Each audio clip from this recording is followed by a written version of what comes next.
Bien, el tema que vamos a abordar el día de hoy, o los temas que vamos a abordar el día de hoy, son los temas que nos quedan pendientes o los temas que nos están faltando. Ya vimos todo el activo corriente, el activo no corriente. Vimos todo el pasivo corriente, el pasivo no corriente. Nos queda ahora el problema de las previsiones, para ya cerrar un poco con este tema de las apreciaciones finales de los pasivos. eh, Algunas cuestiones sobre el patrimonio y otras sobre la culminación del proceso contable. Eso es lo que vamos a ver hoy. Eh, Bien, arranquemos con esa parte. Esta es toda la información que yo quiero que tengan, que puedan para leer, estudiar y demás. Vamos a arrancar viendo las previsiones. Vamos primero a ver qué es lo que dice la NUA o las novedades que trae la NUA sobre las previsiones en comparación con lo que ya decían las normas o lo que nosotros ya sabíamos. Nosotros ya sabíamos que las previsiones son pasivos contingentes en comparación con las provisiones que son pasivos ciertos. No exigibles a la fecha, pero en definitiva son pasivos ciertos. Las provisiones nos sirven para propiciar el devengamiento de gastos de los cuales todavía no tenemos los comprobantes y demás, entonces los provisionamos. Pero son obligaciones ciertas. Las previsiones son pasivos contingentes, con lo cual sirven para de alguna forma imputar contablemente estas contingencias. Entonces, ¿qué es lo que dice la NUE en cuanto a definiciones? La norma define las previsiones son pasivos caracterizados por la incertidumbre sobre su cuantía y vencimiento, pues dependen de hechos futuros que no están totalmente bajo el control de la entidad, satisfacen los requisitos establecidos por la resolución técnica para su reconocimiento y resulta probable la salida de recursos económicos que den lugar al cumplimiento de las obligaciones inherentes a su definición. Entonces, esto tiene un montón de cuestiones. ¿Por qué? Porque fíjense que la incertidumbre sobre la cuantía y el vencimiento, es decir, estas contingencias se pueden estimar. No se sabe a ciencia cierta cuál va a ser la incidencia final, pero se pueden estimar. Y se puede estimar el cuánto y el cuándo. ¿Está bien? Lo importante es que deben satisfacer los requisitos que dicen las normas para ser reconocidos, que bueno, veremos si dice algo sobre eso. Y además, la característica que tiene que tener esto para poder imputarlo contablemente es la probabilidad de ocurrencia y que ésta sea alta. Porque una contingencia con probabilidad de ocurrencia baja, bueno, no parece perjudicial para nadie. Si yo tengo un litigio y el abogado me está diciendo, quédate tranquilo que esto tiene un 10% de probabilidad de ocurrencia, estoy tranquilo. Ahora, si me dicen esto tiene un 90% de probabilidad de ocurrencia, bueno, ahí es donde ya el criterio profesional tiene que ser nuestro eje rector de lo que consideramos altamente probable o no probable. Otros pasivos contingentes son pasivos con las mismas características que las previsiones que no cumplen los criterios de reconocimiento del párrafo y solo deben revelarse en notas. Bien, cuando un pasivo contingente no cumple las condiciones para ser reconocido, es decir, podemos estimarlo en cuándo y en cuánto, pero no es probable que suceda. ¿Está bien? No cumple las condiciones para registrarlo. Sí, la norma dice que corresponde informarlo en notas. Decir, che, bueno, tengo este problema. Puede que no pase nada, pero el problema está. Si en algún momento pasa a mayores y se da la situación en la que yo lo tengo que registrar y reconocerlo, bueno, ahí lo que voy a hacer es registrarlo precisamente, ¿no?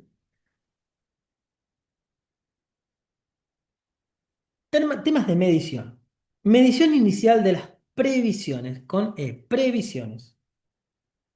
En una entidad pequeña o cuando estima que la totalidad de los flujos de efectivo esperados vencerán en un máximo de 12 meses, o sea, en una entidad pequeña o para previsiones de corto plazo, contando desde la fecha de medición, lógicamente,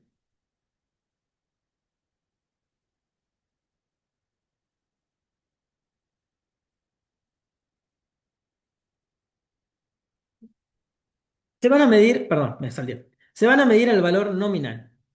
¿Está bien? Es decir, al valor primero que nosotros, la evaluación primera que nosotros hicimos, ese es su valor nominal. Obviamente nosotros no hacemos, dependiendo cuál sea la contingencia, si la contingencia que suelen ser litigiosas, no las definimos nosotros. Recibimos una nota, un mail, algo firmado por el representante legal, perdón, por el responsable de legales, ¿está bien? Por el abogado de la empresa. No importa que sea interno o externo contratado. Alguien nos dice a nosotros cuál es el valor, ¿no? Y ese es el valor nominal que nosotros tomamos.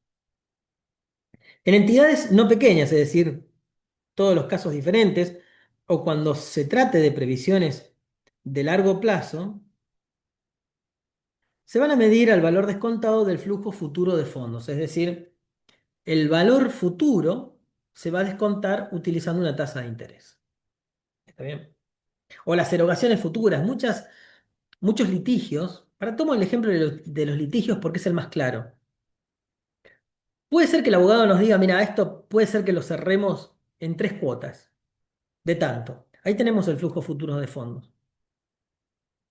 Y lo que vamos a hacer es descontar ese flujo de fondos. Es decir, actualizarlo, utilizando una tasa de interés representativa del mercado, que ya vimos lo que es. Eso en cuanto a medición inicial. Medición posterior, vamos a tomar los mismos criterios que para la medición inicial. En materia de presentación en los estados financieros, en el estado de situación patrimonial, una entidad presentará las previsiones como un pasivo separada de los pasivos ciertos y distinguiendo, si correspondiera, entre pasivos corrientes y no corrientes. Es decir, vamos a tener un rubro separado del resto de los pasivos destinado a las previsiones, sean corrientes o sean no corrientes. Eso nosotros después lo vemos. Pero dice que tiene que estar separado del resto de los pasivos ciertos. Entonces uno podría pensar, ¿lo incorporo en otros pasivos y lo detallo en nota?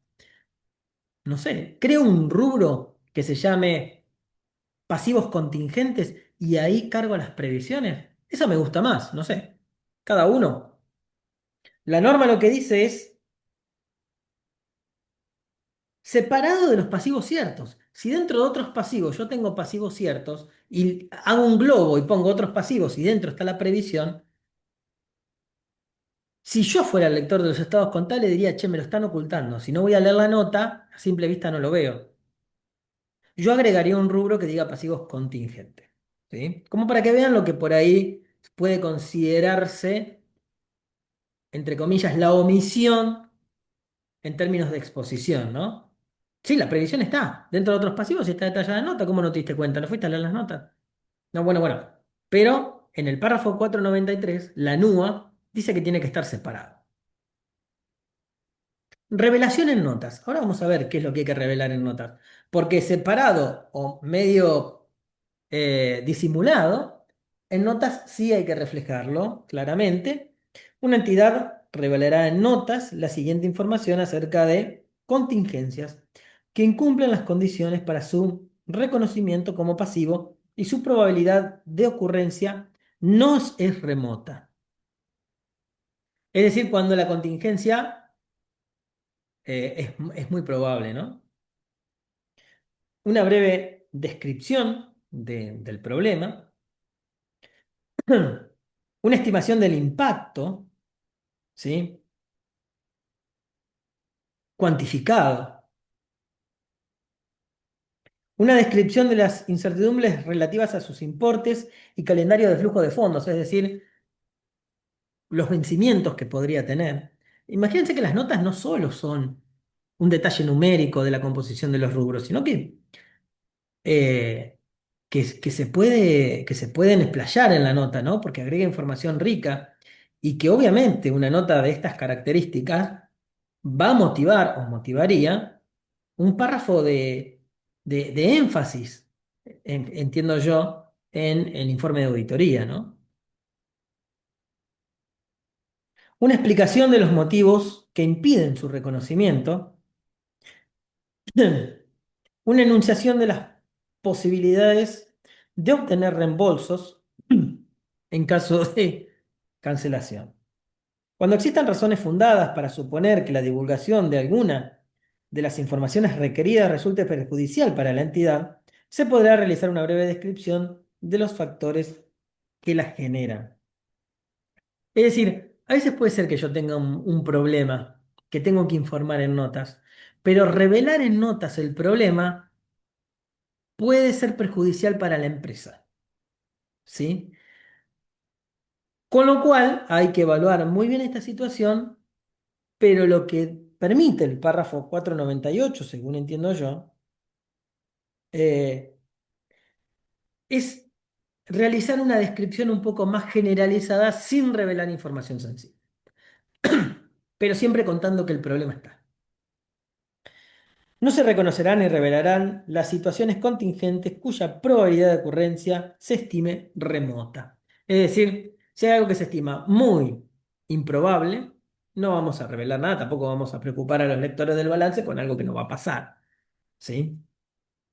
Eso siempre lo tenemos que evaluar nosotros. Entonces, bien,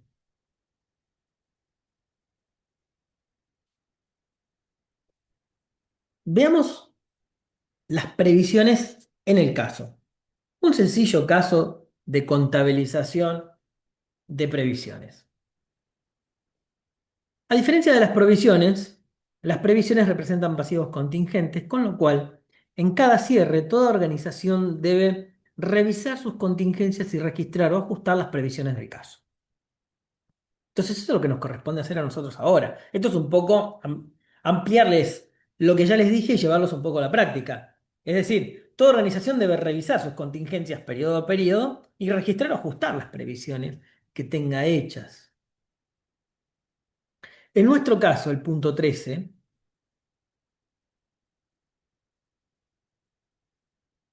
establece que en el caso La Maga, la empresa ha sido demandada por un empleado administrativo que reclama una indemnización por su despido realizado durante octubre del 2020. Según el informe de los abogados de la empresa, es altamente probable, teniendo en cuenta la actual jurisprudencia, que la sentencia resulte desfavorable para la empresa, habiendo estimado el monto en 318.000. Se prevé que su pago sea exigible a mediados del 2022. O sea, es algo que nos afecta en este periodo, pero que va a ser exigible en un periodo siguiente. Pero es un tema de este ejercicio. Con lo cual está bueno que yo lo previsione y además es altamente probable que sea desfavorable. Con lo cual lo que yo tendría que decir es, considerando el centro de costo que corresponda, reconocer esa pérdida por la contingencia, estimada lógicamente, y reconocer el pasivo contingente, esta previsión para litigios o previsión para juicios. Bueno, a ver qué es lo que hace el caso. El caso dice, bueno, gastos de administración, porque entiendo que el empleado es administrativo. Si el empleado fuera comercial, serían gastos comerciales, o si el empleado fuera de producción, serían gastos de producción. No todos los despidos son gastos administrativos. Previsión para juicios, resultado negativo, a un pasivo que se incrementa por el haber previsión para juicios. Fíjense que la cuenta se llama igual, ¿sí? Pero una tiene un centro de costos asociado y representa una pérdida, y la otra representa un pasivo, ¿sí? Entonces, esto está así el caso. Les digo porque en este mismo taller yo he visto gente que ha hecho una imputación de impuesto a las ganancias, por ejemplo, a impuesto a las ganancias. Y esas son una pérdida en el debe y una pérdida en el haber que termina neteada. ¿Está bien? Entonces, fíjense que estas cuentas se llaman parecido. Una tiene el centro de costo asociado, ya sabemos que es un resultado. ¿Sí? Y la otra es un pasivo. Entonces, lo que yo sugiero es no llamar iguales a las cuentas para evitar el problema de que se me puedan llegar a netear si no, la imputación no está correcta. Bien, entonces, vamos a registrar esto para que nos quede bien. Eh, lógicamente, en el diario vamos a agregar un asiento, no se olviden de esto, que ya me imagino que deben haber hecho un montón de asientos en el sistema. Eh, le erré de cuenta, no es la 01, es la 10. Ahí está. Previsión para juicios, entre paréntesis, de resultado. Y vamos a... no, buscar no, si tenemos la cuenta ahí. 020701 a acreditar 318.000 para que quede registrado en forma correcta esto y le vamos a llamar al asiento previsión para juicios. El asiento cierra, una perfectamente es de resultado y la otra es de pasivo. Ya les digo, no me gusta que se llamen iguales, pero bueno, una está identificada con el centro de costo, con lo cual no le veo tampoco la confusión. Pero tengan presente eso, por favor. Bien, patrimonio neto. ¿Alguna duda sobre previsiones? Previsiones, como vimos para juicio y para deudores incobrables, eh, qué sé yo. Puede haber previsiones para cualquier contingencia que pueda llegar a surgir. ¿Dudas sobre previsiones?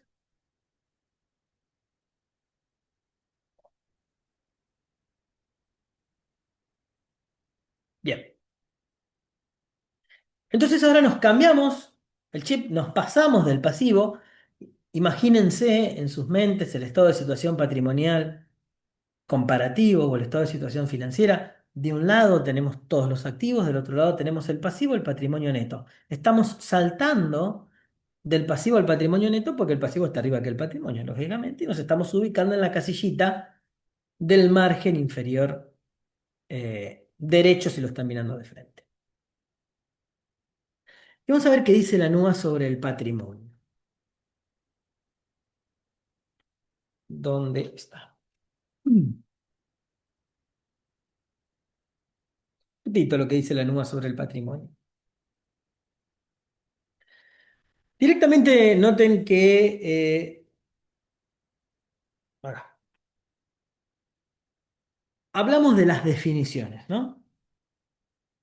El párrafo 502 define al patrimonio como la suma de los aportes de los propietarios o de los asociados de una entidad, los resultados acumulados no distribuidos, lógicamente, porque si los resultados fueron distribuidos, ya no están en el patrimonio, ¿no? Se cae de maduro.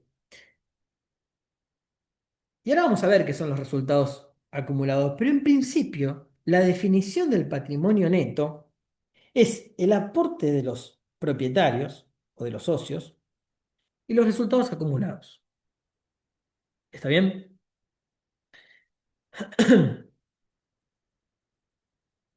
Y tengan presente lo siguiente. Tengan presente lo siguiente. Los aportes de los propietarios son el capital. Entonces, ya tenemos que el patrimonio es el capital más los resultados acumulados.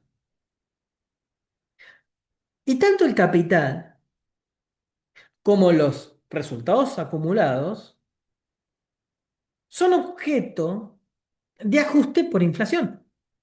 Con lo cual, la composición del capital o la definición del capital es el capital, que ya vimos lo que es, ¿no? Es el aporte de los socios o de los propietarios, ajustado por inflación, que comúnmente lo llamamos ajustes del capital. En eso ustedes no lo vemos acá, ya lo tendrían que haber visto en otra materia y no era objetivo de las presentaciones que ustedes tienen, lógicamente. Y los resultados acumulados también están sujetos a ajuste, ¿no? Obviamente, ese sí no va contra ajuste del capital. El tema es que el capital tiene que ir por el valor nominal. Por eso el ajuste del capital se concentra en una cuenta. Pero además, puede haber un aporte irrevocable. El aporte irrevocable, que también forma parte del patrimonio, es un aporte de los socios o de los propietarios. ¿Está bien? Entonces, la definición de patrimonio neto es un poco más que la suma del aporte de los propietarios y de los resultados acumulados y no distribuidos, porque los aportes de los propietarios y los resultados acumulados no distribuidos pueden tener acepciones y hay otras cuestiones relacionadas con la exposición a los cambios en el poder adquisitivo de la moneda que generan otras cuestiones en la suma de. ¿Está bien? Porque si ustedes ven un patrimonio donde están sumando aportes, ajustes del capital, y ven esta definición, que son los aportes de los propietarios y los resultados acumulados, y dicen, bueno, no, pará, el ajuste del capital y el aporte irrevocable no forma parte. Sí forma parte, ¿sí? Porque son diferentes acepciones de lo mismo. ¿Está bien? Bien. Vamos con otras definiciones.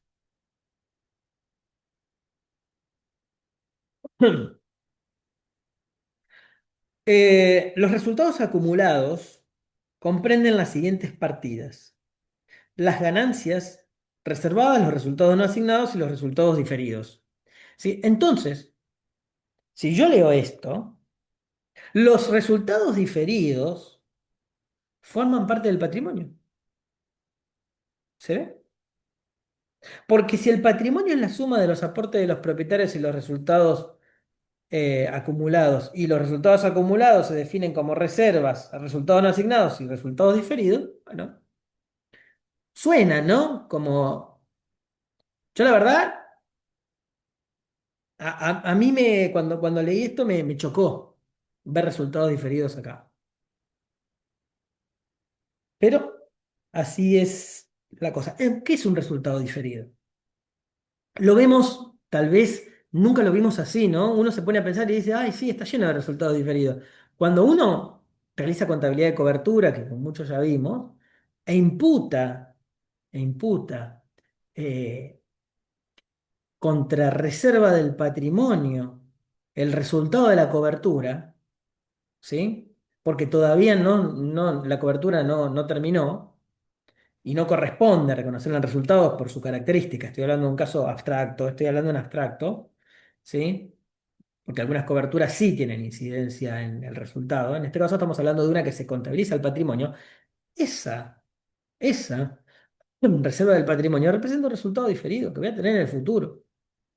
¿Está bien? Que puede ser positivo o negativo dependiendo de la evolución del instrumento de cobertura. Ah, sí, había un resultado diferido, está bien, pero yo no lo había visto así, de esta forma. Entonces uno no se termina de sorprender, ¿no? Porque uno también aprende viendo esto. Y nos define qué son los resultados diferidos, ¿no? A ver, resultados diferidos, hay una nota. La nota no se las puse, pero dice: estos resultados diferidos no han sido tratados en el texto de este capítulo por exceder el contenido básico de este libro. A ver, lo que está diciendo el autor del libro es que no hay un tratamiento contable de resultados diferidos en este libro, porque es un libro de contabilidad inicial, ¿sí? Lecturas de contabilidad básica. Y los resultados diferidos ya son contabilidad avanzada. Está bien que podrán encontrar en libros como contabilidad superior eh, y contabilidad superior, que yo sepa, que son dos tomos de Fowler Newton. Bien, resultados diferidos, dos puntos. Son resultados, ingresos y gastos que, de acuerdo con lo exigido o permitido por la resolución técnica, estamos hablando de la NUA, u otras normas contables, no se reconocen dentro del resultado del ejercicio. Por ejemplo, el resultado de la cobertura. Los resultados diferidos se mantendrán como tales hasta que esta resolución técnica, la NUA u otras normas contables permitan o exijan su reclasificación a resultados del periodo o su transferencia a resultados no asignados. ¿Está bien? Entonces, fíjense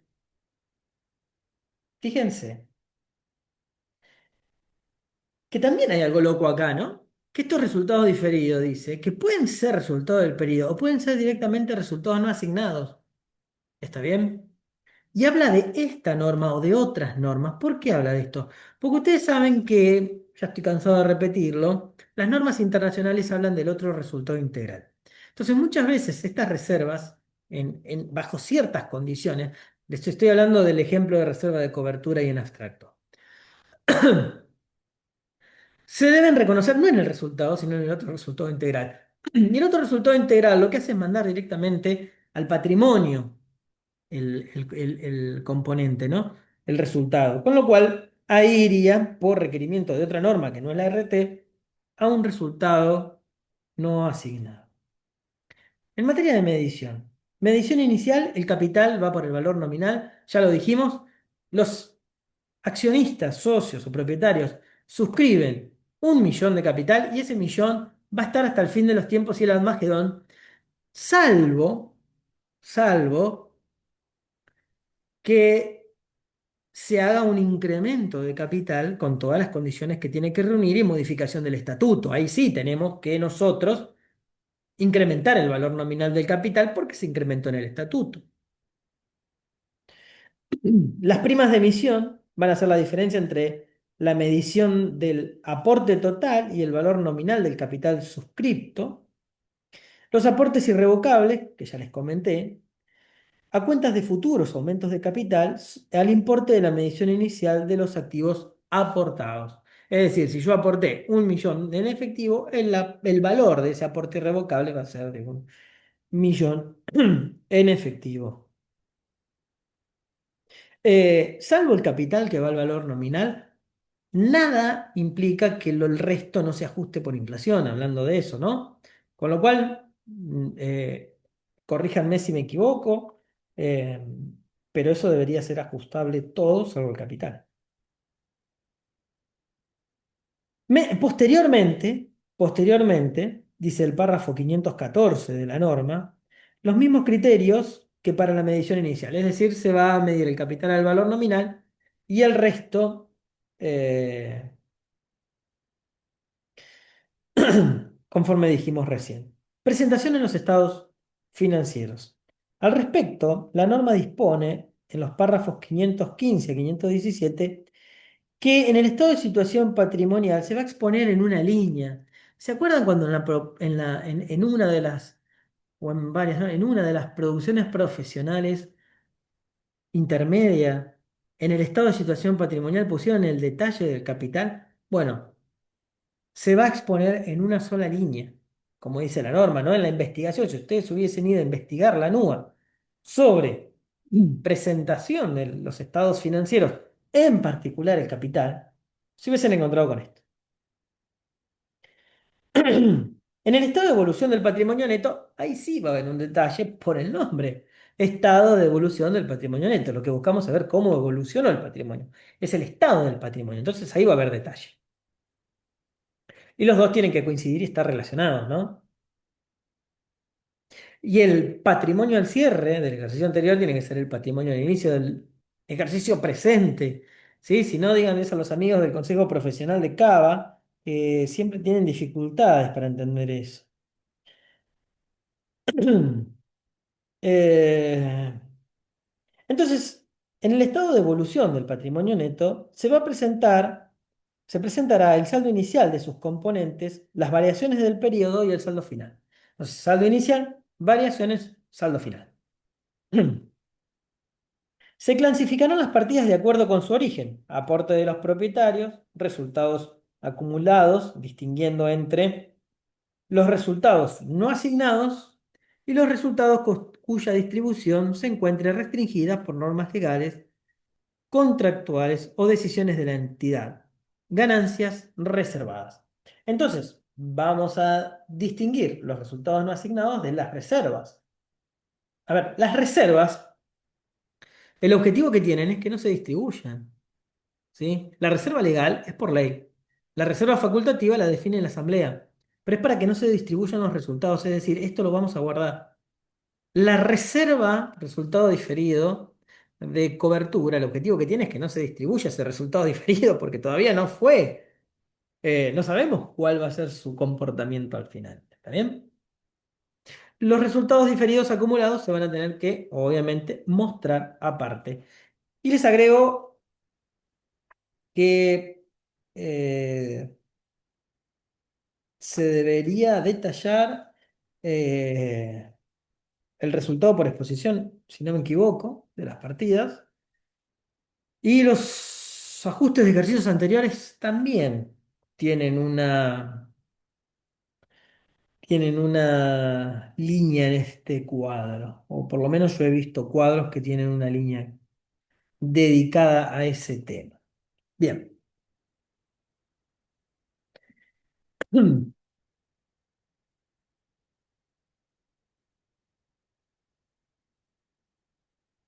Patrimonio neto. Nada más que decir sobre esto. Vamos a ver qué es lo que dice el caso Alamaga.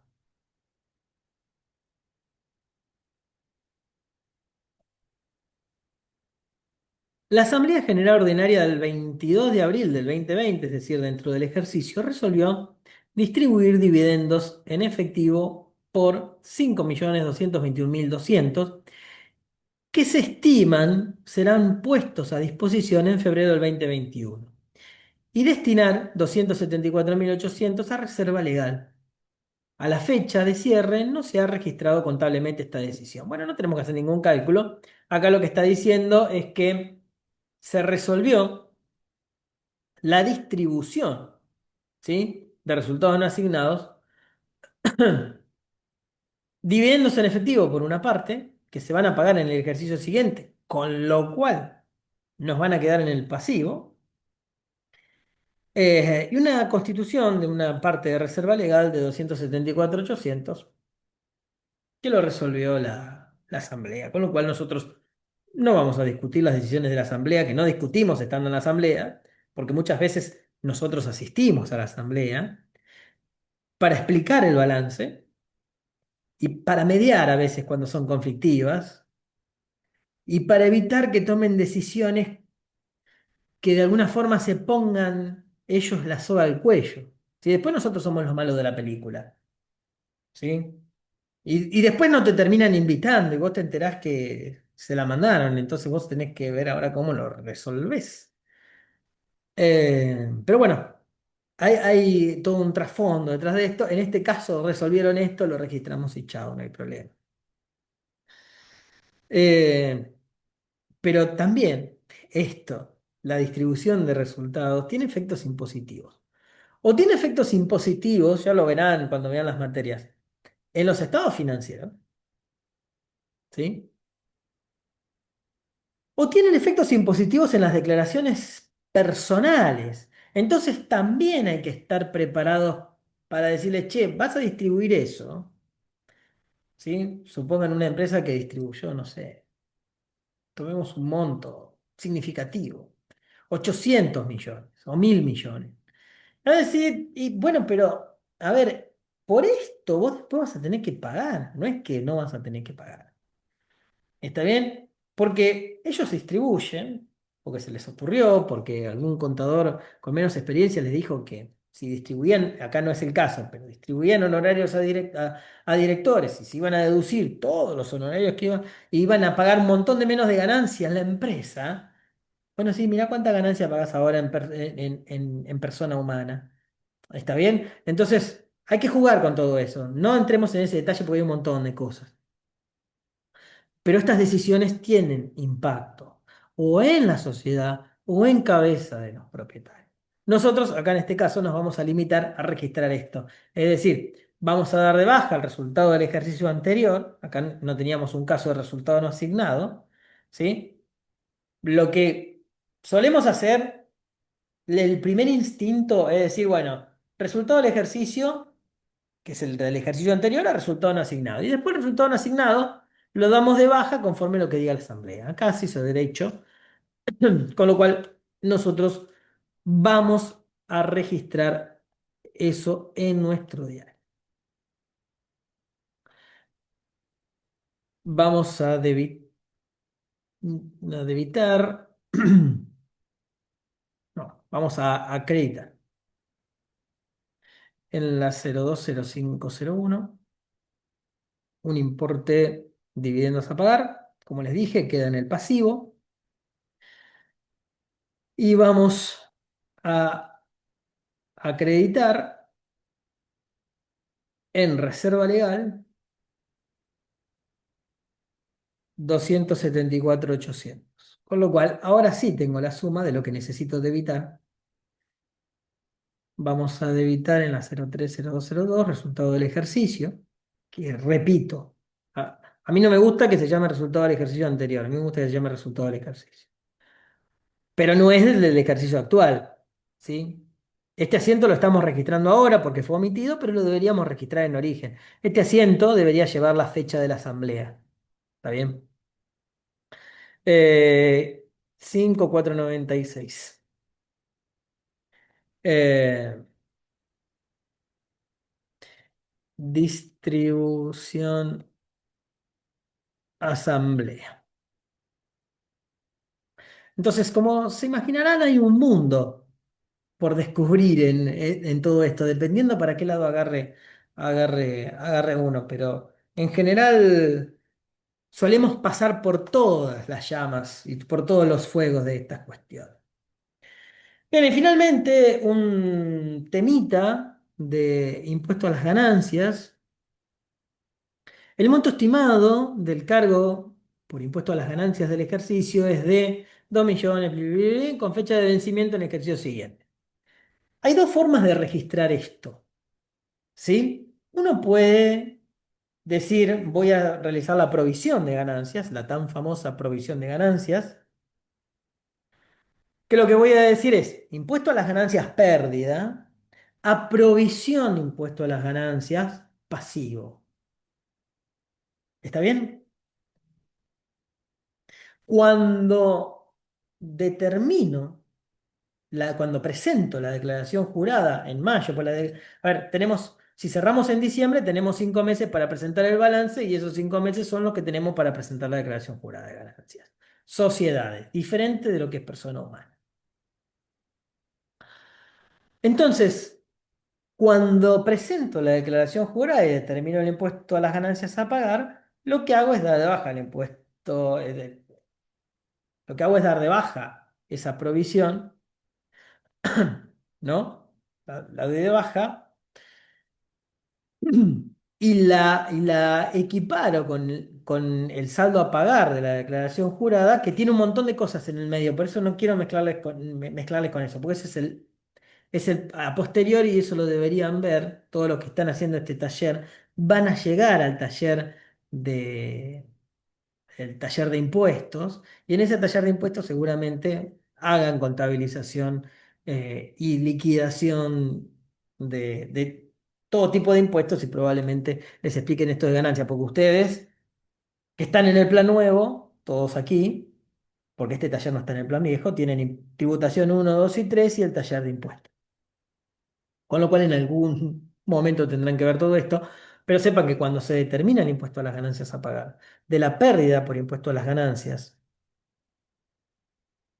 deducimos el impuesto al débito, crédito computable, deducimos los anticipos de ganancias, deducimos las retenciones de ganancias, deducimos eh, mm, el ajuste por inflación impositivo, etcétera, etcétera, etcétera. Entonces, esto se puede hacer así. Lo registramos contra la provisión y después machamos esa provisión contra la declaración jurada. O lo que me gusta a mí, porque a mí esa provisión de ganancias no me gusta, nunca la registré, es imputar directamente contra la cuenta de impuesto a las ganancias a pagar. ¿Está bien? Entonces, impuesto a las ganancias pérdida, siempre la vamos a tener. Contra impuesto a las ganancias a pagar. No hacemos impuesto a las ganancias contra impuesto a las ganancias. ¿Está bien? No hacemos pérdida contra pérdida, porque se netea, y no tiene impacto. Entonces hacemos pérdida contra pasivo. La provisión o impuesto a las ganancias a pagar es el mismo pasivo.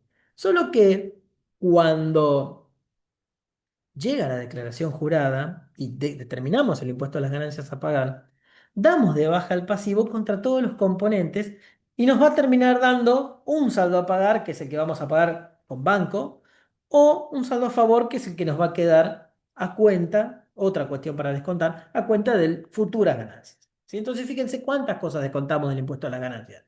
Que los impuestos al débito crédito, computable. Que los anticipos de ganancia. Que las retenciones de ganancia, que el saldo a favor de ganancias, que el ajuste por inflación impositivo. O sea, les estoy hablando de un montón de cosas que en algún momento tienen que saber, ¿sí? Porque no se termina con el balance. Viene un mundo después que es más complejo que el balance. Entonces, si todo esto que hicieron en la producción profesional final les pareció mucho y complejo, bueno, falta todavía un montón. Termino el balance histórico, lo ajusto por inflación, listo. Presento el ajuste por inflación impositivo, listo. Cargo los asientos, los cierros, determino el balance ajustado, listo. Presento la declaración de ganancias, computándome todo eso, listo. Cargo el balance en la página del ARCA para cumplir con la Inspección General de Justicia, listo. O con personas jurídicas. Ah, bueno, en el medio lo mandé a certificar. Y encima después hay algún error porque metí un dedazo y me viene a visitar el inspector del ARCA y tengo que reabrir todos los papeles de trabajo, que es lo que quiere. Entonces, quiero que tomen dimensión de dónde están parados, ¿sí? O de hacia dónde van en este sentido, ¿no? Es un tema. Amén de todo lo otro. Bien, ¿qué hay que hacer con esto? Registrarlo de alguna de las formas. ¿Qué hizo la maga? Lo registró contra impuesto a las ganancias a pagar. Perfecto. Hacia allá vamos. Eh, libro diario, agregar, vamos a debitar 04020601 los 2.196.863 y vamos a acreditar en la 020301 impuesto a las ganancias a pagar pasivo 2.196.863. Bueno, ustedes en determinación del impuesto a las ganancias, del impuesto a las ganancias. Ustedes sepan que hay una escala para determinar el impuesto a las ganancias, dependiendo cuándo iniciaron los ejercicios. Para los ejercicios iniciados hasta el 2018, creo que era el 35%. Para los iniciados desde el 2018 y hasta el 2020, inclusive creo que era del 25%. Después empezó escalas para los iniciados a partir del 2021, para los iniciados a partir del 2022, y ahora tenemos la escala para los iniciados en el 2024, que son los que están cerrando en 2025. Y a ustedes les mandé una declaración jurada de ganancias para que puedan registrar de alguna forma el impuesto con todos los conceptos que tiene la declaración de ganancias, como para que puedan también eh, un poco apoyarse con eso. Culminación del proceso contable. Se terminó el caso La Maga y tenemos que cerrar la contabilidad para poder hacer todas las otras cuestiones que les estoy diciendo. Entonces, culminación del proceso contable. Cuando nosotros trabajamos en una empresa y estamos en una parte del sector contable, vemos una parte de esto. Si estamos en auditoría, vemos por ahí al final. Si estamos en contabilidad, vemos el mientras tanto. Si estamos en cuentas a pagar, cuando cargamos una factura, vamos haciendo contabilidad, con lo cual vemos el nacimiento de todo esto, ¿no? Donde estemos en una empresa vemos un pedazo. Si somos independientes y tenemos una empresa que hay que hacerle todo, pues una pyme chiquitita, Vemos todo punta a punta. Entonces, dependiendo en dónde nos encontremos, nos sentimos identificados con parte de lo que vamos viendo, ¿no? Eh, lo mismo si estamos no en una empresa, pero si estamos en un estudio contable. Si estamos en la parte de liquidación de sueldos, vemos todo lo relacionado con eso y llegamos a armar el asiento de sueldo. Si estamos en liquidación de IVA, ingresos brutos, vemos toda la parte relacionada con esa parte impositiva. Si estamos en la parte de auditoría de balance, vemos cómo se arma el balance. Si estamos en la parte de liquidación de impuesto a las ganancias, físicas o humanas, perdón, humanas o jurídicas, vemos esa parte. Entonces, dependiendo en dónde nos encontremos, vamos a ver un pedacito de contable. Bien, ¿qué dice la NUA sobre la culminación del proceso contable? Yo estaba investigando la NUA porque estaba viendo algunas cuestiones sobre contabilidad de construcción, ¿no? Ustedes saben que en contabilidad de construcción, los activos, ¿no? Para decir un ejemplo, un terreno, para una empresa constructora, si el terreno es propiedad de ella, es un bien de cambio, ¿no? Y si el terreno es propiedad de ajena, en realidad lo que presta es un servicio de construcción sobre ese terreno. La diferencia es sutil, pero cualquiera sea la metodología, es el tratamiento contable que se le va a dar. Yo fui a la NUA y la NUA es bastante escueta en este proceso, ¿no? Porque encima de ejemplos se habla de departamentos hechos en el pozo, pero no habla, por ejemplo, de desarrollos inmobiliarios, ¿sí? Donde yo directamente no construyo nada para arriba, agarro un campo y lo fracciono. Eso no deja de ser actividad de construcción. Bueno, como siempre, hay que investigar. Eh, y siempre nos caen los casos complicados. La NUA describe en el capítulo 6 los requerimientos generales para la presentación de los estados contables de entidades con y sin fines de lucro, ¿sí? De bibliotecas, municipalidades, clubes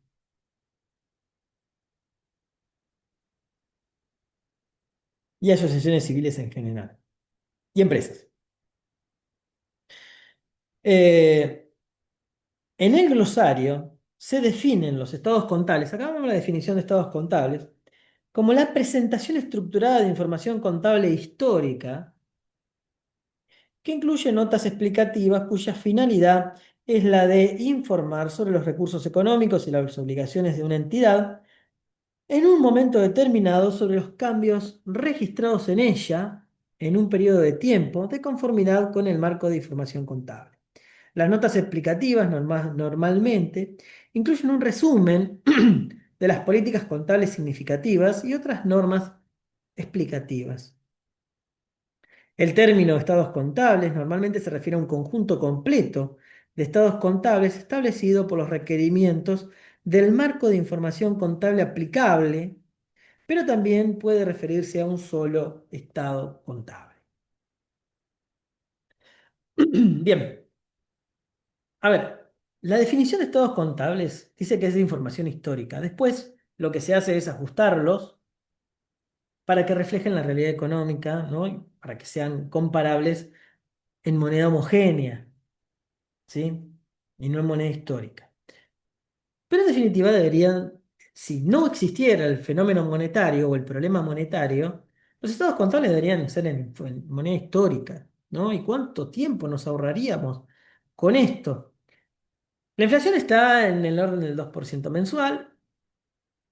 Si se dan los parámetros para discontinuar con el ajuste por inflación, deberemos seguir cargando con el ajuste del capital en los estados contables. Pero ya no vamos a tener que ajustar los balances por inflación, ¿sí? Que en este país no sabemos cuándo vuelve. El problema, ¿no? Entonces, ese es un tema. El segundo tema es que las notas no solo hablan del detalle de las partidas, como ya les adelantara hoy, sino que además incluyen un resumen de las políticas contables aplicadas, ¿sí? Las políticas contables. La política contable es cómo yo preparé esta información contable, qué criterios, para decir un ejemplo, de cobertura tomé, cómo la empresa decide medir la eficacia. Uy, sí, pero todo eso es muy largo y es mucho, ¿sí? No, pero es lo que es. ¿Está bien? Y corresponde que lo hagamos. Y cuando hablamos de estados contables, ustedes saben que es un conjunto de estados. El estado de situación patrimonial, el estado de evolución del patrimonio, el estado de resultado, el estudio del flujo efectivo. El estado de flujo efectivo. Notas y anexos complementarios.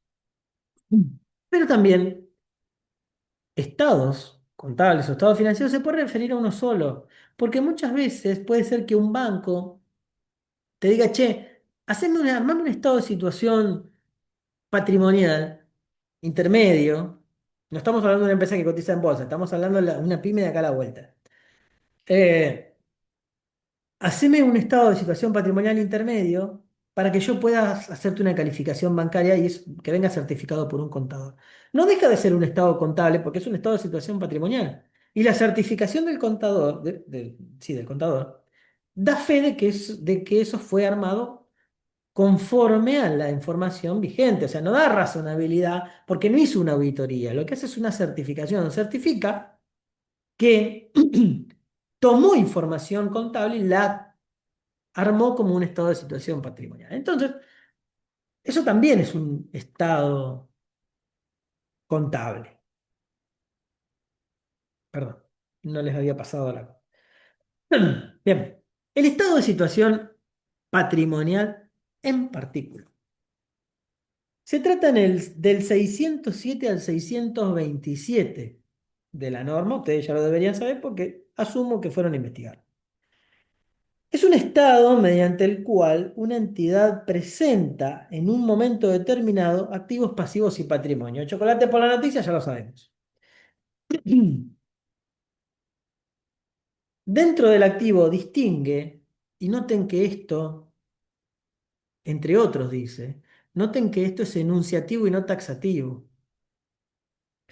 Caja y bancos, inversiones financieras, cuentas por cobrar y derechos a facturar a clientes en moneda. Esto de los derechos a facturar a clientes en moneda, me lo encontré hoy leyendo el párrafo, creo que 523 y conexos, de la norma en cuanto a, a esto que estaba investigando. Que es una incorporación nueva de la norma que no estaba en la RT 17. Derechos a facturar a clientes. O por lo menos no estaba así en la RT 17.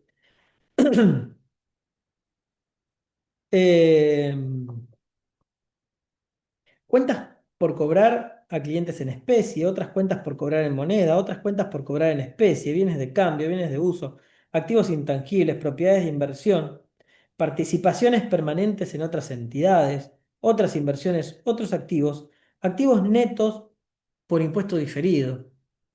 ¿Sí? Que encima, además, si aplicamos el método del impuesto diferido, el cálculo, perdón, la registración del impuesto a las ganancias debe surgir del cálculo del impuesto diferido, del método. Los rubros del pasivo distinguen los siguientes, entre otros. Deudas con proveedores por bienes y servicios, préstamos y otros pasivos financieros, deudas fiscales, deudas laborales y previsionales, otras deudas, pasivos netos por impuestos diferidos, previsiones o pasivos contingentes. El patrimonio neto se expondrá en una línea referenciando al estado de situación, perdón, al estado de evolución del patrimonio neto, es decir, un paréntesis que diga, a ver, anexo, perdón, estado de evolución del patrimonio neto, es decir, referenciado al según estado respectivo. El activo corriente, que se trata en el párrafo 617, di vuelta a la página. El activo corriente que se trata en el párrafo 617 representa efectivo de libre disponibilidad, sus equivalentes o Cuestiones que se esperan se conviertan en efectivo o equivalentes en el plazo de un año. Estamos hablando en el corto plazo, 12 meses. Esto en el activo corriente.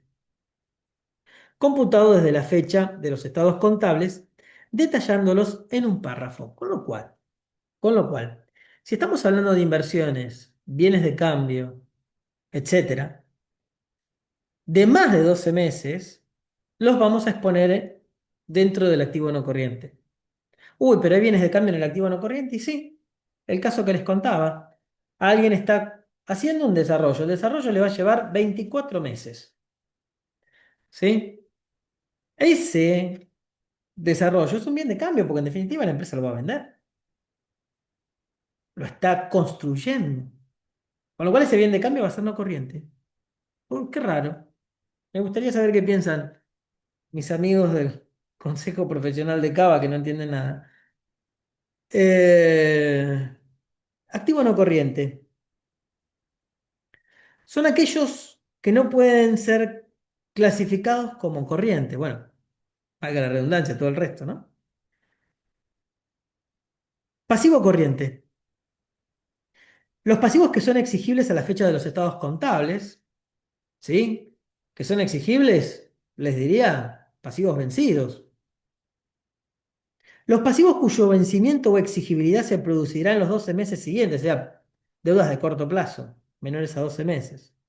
Las previsiones que se estima convertir en obligaciones ciertas y exigibles, cuyo vencimiento o exigibilidad se producirá en los 12 meses siguientes a la fecha de los estados contables. Es decir, previsiones, como ya vimos hoy más temprano, de corto plazo. Los pasivos no corrientes son aquellos que no reúnen todas estas condiciones. Hablemos ahora sobre el estado de resultados, si no tienen dudas sobre el estado de situación patrimonial. Se trata del 628 al 641 de la norma. Obviamente, ustedes saben que está la RT 54, la RT 56 y la RT 59. La RT 59 es el texto que ordena todo el resto, ¿no?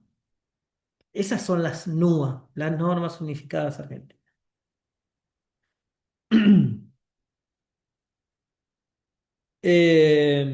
Definición. Es un estado contable que informa sobre las causas que generaron resultados en el periodo. Ingresos, gastos, ganancias y pérdidas. Se componen los ingresos de actividades ordinarias, que hay que distinguir entre los ingresos de actividades ordinarias procedentes de transacciones de intercambio o los otros ingresos de actividades ordinarias. Es decir, los ingresos de actividades ordinarias es lo que la empresa hace, su actividad ordinaria, ¿sí? ¿Y eso cómo está? Esas son las ventas. Pero también puede haber otros ingresos generados por actividades ordinarias porque tengo dos actividades ordinarias. Una es más importante, pero otra por ahí es marginal, pero me genera un ingreso. ¿Está bien? Yo puedo tener dos actividades ordinarias. Una es mi venta normal de cosas muebles o prestación de servicio, pero además tengo ahí algunos alquileres. Esos alquileres para mí, como los hago todos los ejercicios, son actividad ordinaria. ¿Sí? No son una actividad extraordinaria, son actividad ordinaria, con lo cual podrán ser otros ingresos, ¿no? El costo incurrido para obtener los ingresos de actividades ordinarias, ¿sí? Los resultados por medición de bienes de cambio al valor neto de realización, ¿sí? Resultados por tenencia. Los gastos operativos clasificados por función, es decir, gastos comerciales, administrativos y financieros en principio, ¿no? Los resultados, perdón, sí, los resultados por participaciones permanentes en otras entidades, los otros ingresos y egresos, las partidas por desvalorización o las reversiones de dichas pérdidas, ¿sí? Las pérdidas por deterioro o sus reversiones. Los resultados financieros y por tenencia, incluyendo los resultados por el cambio, incluyendo el REPAM, ¿sí? Eh, el impuesto a las ganancias atribuible al resultado que corresponda a las operaciones que continúan y que puede ser positivo o negativo. Y ustedes me dirán, ¿cómo el impuesto a las ganancias va a ser positivo? Claro, si el resultado sujeto a impuesto es pérdida, yo debo reconocer el quebranto impositivo. ¿Está bien? El resultado de cualquier actividad discontinuada neta de impuesto a las ganancias atribuibles a ella, esto es algo que no sé bien en esta norma, no sé dónde está, debe ser un copy-pegue de la NIF 5, pero la NIF 5 ustedes saben que dice que cuando una actividad se discontinúa en el estado de resultados, hay que poner, ¿sí?, el resultado que genera y el impuesto a las ganancias que genera separado del resto. Esto debe ser lo mismo, esta norma, la nueva. Y los resultados extraordinarios los nombra en el 630, ¿sí? Extraño porque pensamos que ya nos habíamos librado de los resultados extraordinarios, pero no. No se presentará partida alguna como resultado extraordinario. Sí, los eliminó. No me acordaba. Pero lo dice en el párrafo 630, o sea, los elimina. No es común reconocer resultados extraordinarios, ¿no? No obstante, revelará en nota la naturaleza y monto de aquellas partidas de resultados que son inusuales por su naturaleza, tamaño o incidencia. Entonces, bueno, fuera de todo chiste, los resultados extraordinarios no van más. No hablamos más de resultados extraordinarios. Serán otros egresos, si se quiere, u otros ingresos, ¿sí? Pero sí hay que, si suceden, es decir, si hubo un incendio, que no es normal y era el ejemplo común de resultado extraordinario, o si hubo un subsidio, un aporte no reembolsable del Estado, que también es un resultado extraordinario porque no sucede, tiene que haber una llamada y una información en notas que explique esta situación. Ah, no había pasado la... Están, ¿no? Pues yo por ahí, sí. Bien. Eh, Estado de evolución del patrimonio neto. ¿Qué debe contener el estado de evolución del patrimonio neto? Y esto se ve del 642 a 648. Fíjense que es cortito. No son muchos párrafos de la norma lo que tratan esto. ¿Qué es? Es un estado contable mediante el cual una entidad informará la composición del patrimonio neto. No solo el capital, sino además otras cuestiones que ya vimos. Y las causas de los cambios ocurridos durante el periodo en las partidas que lo componen. Partidas integrantes de acuerdo con su origen. Los aportes del propietario pueden ser o pueden adquirir varias formas, como yo les adelanté hoy. El capital suscripto, a su valor nominal, lógicamente siempre a valor nominal. El ajuste del capital, que acumula los cambios en el poder adquisitivo de la moneda. El ajuste de capital no incorpora los aumentos de capital, ¿no? Los aumentos de capital sí se imputan contra el capital, a su valor nominal. Y luego, el ajuste del capital tomará el ajuste por inflación, tanto del capital como de sus incrementos, los aportes irrevocables y las primas de emisión. Los resultados acumulados eh, toman los resultados no asignados y los resultados cuya distribución se encuentra restringida, es decir, las reservas. Ya lo vimos. Y además, los resultados diferidos acumulados, porque puede haber resultados diferidos acumulados. ¿Sí? Una reserva para una cobertura que yo hice bastante larga y que se me viene acumulando. ¿Sí? Por un pasivo que todavía no cancelé o un crédito que todavía no cobré. Para dar un ejemplo, ¿no? Visible. Información a presentar para cada rubro. El saldo inicial del ejercicio actual, que debe coincidir con el saldo final del ejercicio anterior. ¿Está bien? Esto tiene que quedar claro. Expresado en moneda homogénea, correspondiente a la fecha de los estados contables. ¿Está bien? Expresado en moneda homogénea, es decir, ajustado.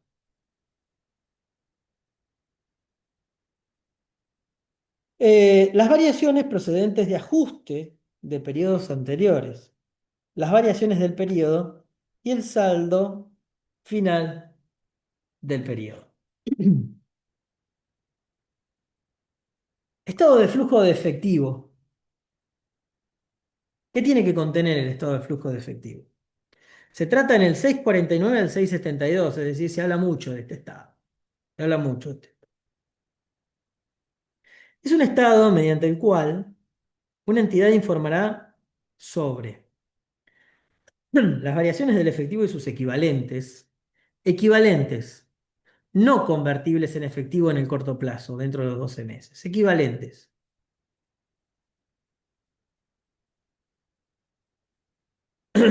Exponiendo el saldo inicial del efectivo y sus equivalentes, las variaciones netas del efectivo y sus equivalentes durante el periodo y el saldo al cierre del efectivo y sus equivalentes. Y yo les agregaría, tal vez, ¿sí? Investíguenlo, si fuera el caso, los ajustes de ejercicios anteriores,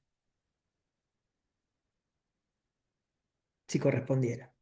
Entonces, el saldo inicial del efectivo y sus equivalentes, las variaciones netas del efectivo equivalente y el saldo al cierre. A mí en realidad me gusta más que diga estado al inicio, perdón, efectivo equivalente al inicio, efectivo equivalente al cierre y variación. Y después vemos las justificaciones. Pero esto es enunciativo, tiene que contener eso, mínimamente. Las causas de dichas variaciones separando los flujos de efectivo de actividades operativas, de actividades de inversión y de actividades de financiación. Cuando se opte por su presentación separada, los estados de los resultados financieros y por tenencia generados por el efectivo y equivalente. Es decir, ¿se acuerdan, no? Cuando hablamos de las diferencias de cambio del rey en el estado de flujo de efectivo? Bien. Eh, las justificaciones son tres: las operativas, las de inversión y las financieras. Pero también debe ir una línea, si se opta por, obviamente, que esto esté separado, habrá que ir a ver en qué momentos es optativo y en cuáles no. Los resultados financieros y por tenencia que incluyen las diferencias de cambio, ¿no? Se podrá exponer el efecto de las actividades operativas por el método directo o el método indirecto. ¿Sí se acuerdan cuando les preguntábamos durante las exposiciones por qué método habían expuesto el estado de flujo? Bueno, tenían que haber investigado esto. Cuando ustedes utilizaban el método indirecto, tendrían que haber dicho las actividades operativas las hicimos por el método indirecto o las hicimos por el método directo. Y eso debe estar aclarado en el estado de flujo de efectivo. Uno se da cuenta leyéndolo, pero debe estar aclarado en el título. Cuando yo cursaba estados contables, a mí me decían que aquellos que hacían el estado de flujo de efectivo por el método indirecto no eran contadores. Eran porque no lo sabían hacer por el método directo y querían ocultar todas las fallas que tenían armándolo así nomás. Si ustedes se fijan en la mayoría de los estados eh, contables, los estados de flujo de efectivo son por el método indirecto. Eso me da mucha gracia. Porque recuerdo aquellas palabras de aquel profesor que ya nos dejó. Eh, presentación simplificada en un contexto de inflación. Cuando se aplique el ajuste por inflación de los estados contables, cualquier entidad, excepto que se trate de una entidad sin fines de lucro, una cooperativa, comprendidas en la clasificación del inciso E del párrafo 5, no, sin fines de lucro cooperativas, podrá presentar este estado en forma sintética informando los siguientes importes: el saldo inicial del efectivo de equivalentes, el saldo final de efectivo de equivalentes, la variación de efectivo de equivalentes, ahí está un poco mejor y me gusta más, el total de las variaciones netas del efectivo de equivalentes, por actividades operativas de inversión y financiación. Bueno, no nos simplificó demasiado, ¿no? Este, no nos simplificó demasiado. En definitiva, hay que hacerlo igual. Notas a los estados financieros. Notas a los estados financieros. Esto es lo mínimo que tiene que haber en un juego de estados contables, ¿no?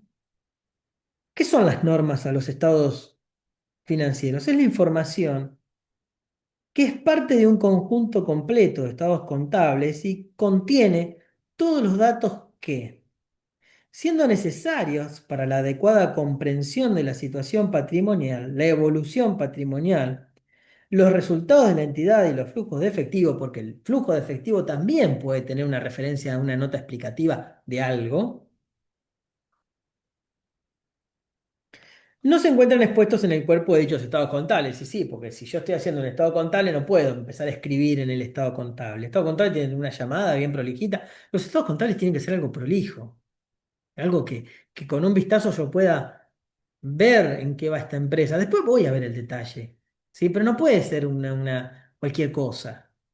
¿Está bien? Tienen que ser pulcros, inmaculados, porque además lo van a presentar en el consejo profesional y lleva su firma. Y está bien, los del consejo profesional no saben nada, ya lo dijimos. Pero bueno, los vamos a presentar ahí para que salga certificado. Los de Cava, ¿no? Siempre. No es que yo esté en contra. No es que yo esté en contra, yo estoy matriculado en Cava, pero bueno, siempre tienen alguna vuelta rara que puedo decir, che, no me cuestiones esto. Si en definitiva lo estoy firmando yo, ¿por qué me tienes que cuestionar cómo yo hago las cosas? Pero bueno, bien, nada, chascarrillo. Estructura de las notas. Esto ya lo deberían haber investigado ustedes. Una entidad revelará en notas las bases para la presentación de los estados contables, es decir, en base a qué preparé los estados contables, en base a la RT17 y conexas, en base a las NUAS, en base a todas estas normas. ¿Sí?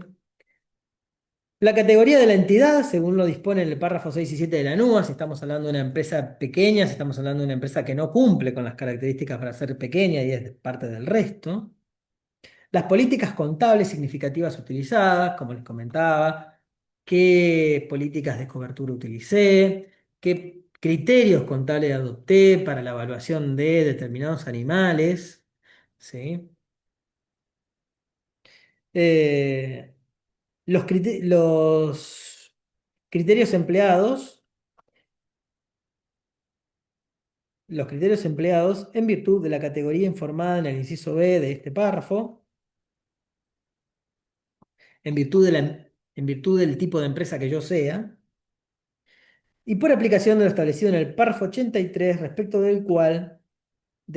de cualquier evaluación de costo o esfuerzo desproporcionado. ¿Está bien? Bueno, eso tendrán que investigar. Es decir, ¿qué quiere decir esto? ¿Qué es el esfuerzo desproporcionado? Las normas dicen que cuando, en general, ¿sí? Se ve mucho en la NIF, no se ve en el que dice el párrafo 83, justo esta norma. Pero cuando una tarea requiera un esfuerzo, un gasto desproporcionado, yo puedo resolver, con criterio y con juicio profesional, resolverlo de una manera un poco más simple. Básicamente es eso. Después la norma lo dirá bonito. Eh, la información requerida por esta u otras normas contables que no hayan sido incluidas en otro lugar en los estados contables, es decir, si no hay otra información, si hay una información importante que no fue incluida porque no se pudo, porque no corresponde conforme a lo que ya vimos hasta acá, la vamos a informar en notas, con su respectivo párrafo de énfasis. Cualquier otra información que no se presente en ninguno de los estados contables, pero que sea relevante para entender cualquiera de ellos. Información a revelar, que la vamos a encontrar en los párrafos 680 a 706. Identificación de los estados contables, lógicamente.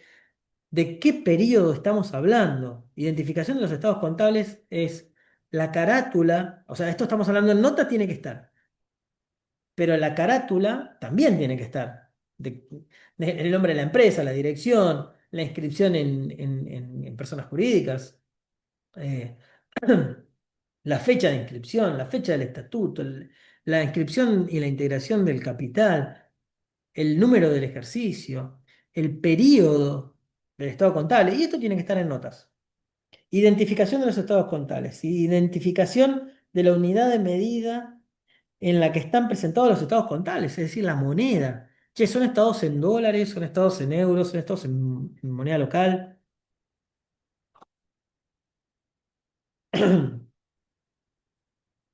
Identificación de la entidad. Uso del juicio profesional. Causas de incertidumbre en las estimaciones. ¿Sí? Causa de incertidumbre en las estimaciones. Esto podía pasar mucho cuando yo hacía estimaciones, no cuando yo, cuando uno hacía estimaciones y tomaba los índices por inflación en algún momento en que los índices estuvieron cuestionados, eso podía ser una causa para nombrar, si teníamos coraje, o si tenían coraje en ese entonces, eh, en las notas a los estados financieros. Y no puedo estimar porque no confío en el coeficiente, ¿no? El capital de la entidad, como les decía, las reservas, todo eso tiene que estar. Información a revelar acerca de circunstancias que afecten la comparabilidad. ¿Sí? Si yo estoy cerrando un primer ejercicio, que es un ejercicio irregular, no tengo con qué comparar. Eso afecta a la comparabilidad. Si yo estoy cerrando un segundo ejercicio irregular, no lo puedo comparar con el primero, porque el primero es... No, bueno, a ver, el primero también es irregular. Ya no lo podría comparar. Si yo estoy presentando un segundo ejercicio, tengo que decir que el primero era irregular y no me lo puedo comparar. Y si estoy presentando un tercer ejercicio, ¿sí? Irregular, y el anterior, el segundo fue regular, tampoco lo puedo comparar. Y si yo metí un cambio de fecha de cierre contable, quiere decir que voy a tener ejercicios que no puedo comparar porque son irregulares, ¿está bien? Entonces esas situaciones las tengo que revelar en notas, porque afectan la comparabilidad. Y cualquier otra cosa que ocurra que afecte la comparabilidad, ¿está bien?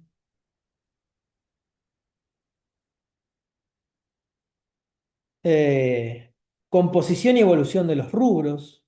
Bueno, este es el detalle de cada uno de los rubros.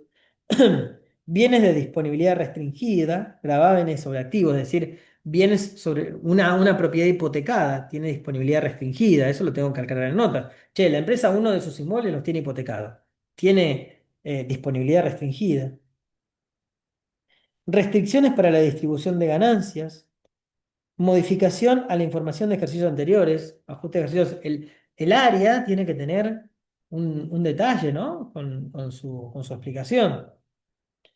Y hasta les diría con otro párrafo de énfasis sobre eso. Si es muy grande, yo lo haría. Información a revelar sobre partes relacionadas y otras cosas que no dice acá. Bien, ahora sí, finalmente. Presentación de los estados contables en entidades sin fines de lucro. ¿Sí? Presentación de los estados contables en entidades sin fines de lucro. Esto se trata en los párrafos 709 a 740. ¿Qué son las entidades sin fines de lucro? Las entidades de fines de lucro comprende a las asociaciones civiles sin fines de lucro y a las fundaciones y organizaciones paraestatales creadas por ley para el cumplimiento de fines especiales. Incluye, entre otras, instituciones deportivas, clubes, asociaciones de clubes, federaciones, mutuales, cámaras empresariales, entidades no lucrativas de salud, como las obras sociales, clubes sociales, sindicatos, asociaciones profesionales, entidades educativas, universidades, asociaciones vecinales, organizaciones religiosas, entidades benéficas y consejos profesionales. Quedan excluidas las entidades corporativas porque claramente tienen fin de lucro. Además de los requerimientos de esta sección, aplicará los del presente capítulo en todo lo que resulte aplicable y lo que indiquen otras normas contables sobre la presentación y revelación. Es decir, además de lo que dice la NUA, uno se puede remitir a otras normas, porque hay cosas que por ahí no están explicadas en las NUA y sí están explicadas en otras normas, como por ejemplo pagos basados en acciones. La verdad que no sé si la NUA dice algo de eso, pero estoy seguro que las antiguas normas ya derogadas no hablaban de pagos en acciones. Y sí tenemos una NIF que habla de eso y que es muy interesante. Se destacan las siguientes particularidades. En el estado de situación patrimonial se deben identificar los pasivos originados en fondos con destinos específicos, tales como la prestación de un servicio o suministro de bienes a asociados a ciertos sectores de la comunidad o la comunidad en general. Es decir, si yo tomo fondos para un fin específico, ese pasivo debe estar aparte en el estado de situación patrimonial. ¿Sí? Porque estas asociaciones civiles en general tienen asociados, son asociaciones. Y los asociados necesitan tener esa información. Porque además los asociados de asociaciones civiles son responsables, solidarios e ilimitados, con lo cual, cuanta más información haya y clara, mejor. Denominación, estado de recursos y gastos, al estado que pone los resultados. O sea, el estado de resultados ya no se va a llamar estado de resultados, se va a llamar estado de recursos y gastos. Esto sí ya se decía en la RT 8 y 9 si no me equivoco.